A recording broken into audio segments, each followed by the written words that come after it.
Guys आज म तपाईहरुलाई एउटा राम्रो रोमान्टिक सिन एउटा देखाउँदैछु ल। जनावरमाथि पनि कस्तो के हुँदो रहेछ है। म तपाईहरुलाई यही जग्गाबाट कलेक्ट गरेर तपाईलाई देखाउँदैछु। यहाँ हेर्नु यस्तो खालको सिन छ यहाँ चाहिँ हैन। ठक्क यस्तो छ। तर तपाईहरुलाई चाहिँ म लिएर जाँदैछु कहाँ भन्दाखेरि अहिले तपाईहरु अब देख्नुहुन्छ। यहाँ हेर्नुहोस् गाइस, तपाईहरुलाई म देखाउँदैछु आज एउटा पुतलीको मिलन। यिनीहरु दुईजना कसरी बसेछ यहाँ हेर्नु। तपाईहरु गाछमा कसरी बसेको देख्न सक्नुहुन्छ। तपाईहरुलाई राम्रो से फुटेज अझै छेउमा लगेर है तपाईहरुलाई न्यालेर देखाउन खोज्दैछु म। यहाँ हेर्नुहोस्, तपाईहरु हेर्नुहोस्, म यो पुतलीको जुन चाहिँ पीठमा जुन चाहिँ कलर छ नि यसको अब पखेटामा जस्तो पखेटा भन्छ हामीहरूले त हैन। बाकीले अब इंग्लिशमा भन्नु पर्दा विन्ड भन्छ होला। त यस्तोमा अब जुन चाहिँ कलर छ नि गाइस, म यो कलरलाई नि त मैले फोटो 2-3 वटा मारेको छु।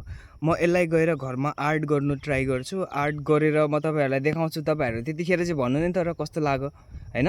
राम्रो लागेछ भने राम्रो लाग्यो भन्नुहोस्, अगर नराम्रो लागेछ भने नराम्रो लाग्यो भन्नुहोस्। बस भन्नु चाहिँ भन्नुहोस्। अहिले नभन्दा पनि केही छैन, तपाईहरु मर्जी है।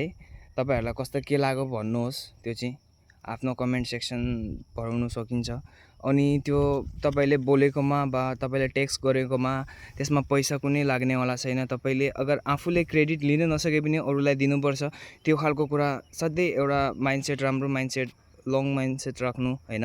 अगाडितिर आफूले गर्न नसके पनि अरूलाई गर्नु मौका दिनु जरुरी हो। अनि त्यस्तो हो। अब पारा चाहिँ यस्तै खालको छ परिवेश अहिलेको। अनि छेउमा चाहिँ छ यहाँ हेर्नु न, यो गाछ कति राम्रो देखिएछ। यति राम्रो देखिएछ नि, बहुत सुन्दर देखिएछ। खाली यो जंगल अलिअलि गर्दाखेरि बस गाछलाई अलिक यहाँदेखि हटाउन सक्यो भने नि यो गाछ यति सुन्दर देखिन्छ नि। मलाई लाग्दैछ बहुत सुन्दर लाग्छ यो गाछ। खाली यसमा अलिक जंगल हटाउनु पर्छ। गाछ के रहेछ भन्दाखेरि नि गाइज, यहाँ एउटा बगडी रहेछ अनि अर्को एउटा के बा हो अब त्यो गाछ है। तपाईहरु चिन्नुहुन्छ भने यो गाछको नाम पनि मलाई कमेन्ट गरेर भन्नुहोस्। म त यो गाछ चिन्दिनँ। यो चाहिँ बगडी गाछ हो। नेपालीमा भन्दाखेरि सायद के भन्छ, बगडी नै भन्छ बे। बाकी यता यस्तो छ नजारा। आज वेदर नि यस्तो ओके भएको छ नि। अनि छेउमा नाउ पनि छ गाइस, झन्डै म गिरिन। तपाईहरुलाई थाहा छ नि यो कुरा। नाउ छ छेउमा हेर्नुहोस्। नाउ बोटिङ गर्नु मन छ भने तपाईहरु डाइरेक्ट क्यालिफोर्निया भनेर तपाईहरु भिजिट गर्नुहोस्। यहाँ दौडा नाउ पनि रहेछ। अगर तपाईहरुलाई बोटिङ गर्ने कुनै दिन मन लाग्यो भने कसैलाई बोटिङ गर्नुको लागि यो नदीबाट पार भएर म यो माझको टापुमा जान्छु। अगर त्यस्तो खालको कुरा सोच्नु भएछ भने तपाईहरु सिधा आउनुहोस्। म यो दौडा नाउ अलमोस्ट मलाई अलिअलि नाउ चलाउन आउँछ। मैले एक खेप मतलब हैन, चोरको युनिटले लिएर आएको एउटा नाउ थियो। मैले त्यो नाउलाई माथि उठाएर मतलब नदीमा मैले चलाएको थिएँ। त्यतिसम्मको मेरो एक्सपिरियन्स छ। म तपाईलाई आरामसे यहाँ तक पुर्याएर लिएर आउन सक्छु। अगर तपाईहरु चाहनु भयो भने त म तपाईलाई उहाँ एउटा घर देखिँदैछ हेर्नुहोस्।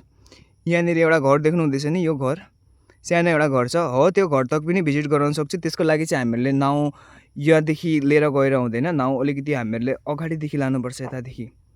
यतादेखि लिएर जानुपर्छ। केही छैन, पहिला नाउलाई यो छेउछेउ अब जस्तो यो नाउ भयो नि हैन। यो नाउलाई यस्तो छेउछेउ अगर मैले लिएर आउन खोजेँ भने यस्तो गरेर यो छेउछेउ म लिएर जान्छु है। त्यसको बादमा म उहाँनेरि अलिक अगाडि लिएर गएर टाढाबाट म उता सिधै यस्तो भएर त्यो तपाईहरुलाई म यो घरको डेस्टिनेसनमा पुर्याइदिन्छु अगर तपाईहरु जानुहुन्छ भने। Thank you. तपाईहरुलाई कस्तो के लाग्यो है मेरो भिडियो फुटेज। अगर राम्रो लागेछ भने तपाईहरुले लाइक शेयर सब्स्क्राइब गर्नु होला। र म चाहिँ हो विवेक। म आफ्नो फुटेज भरिसक्यो, तपाईहरुलाई नदेखाऊँ भनेर सोच्दैछु।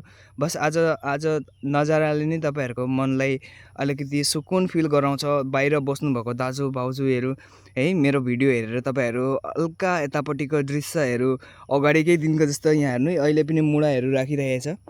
अगाडिको जस्तो काम गर्छ मान्छेहरुले अहिले पनि। मान्छेहरुले गिभ अप गर्नु छोडेन। यहाँ गाउँको मान्छेहरु काम गरिलो दौडिलो यस्तो खालको मान्छेहरु छ।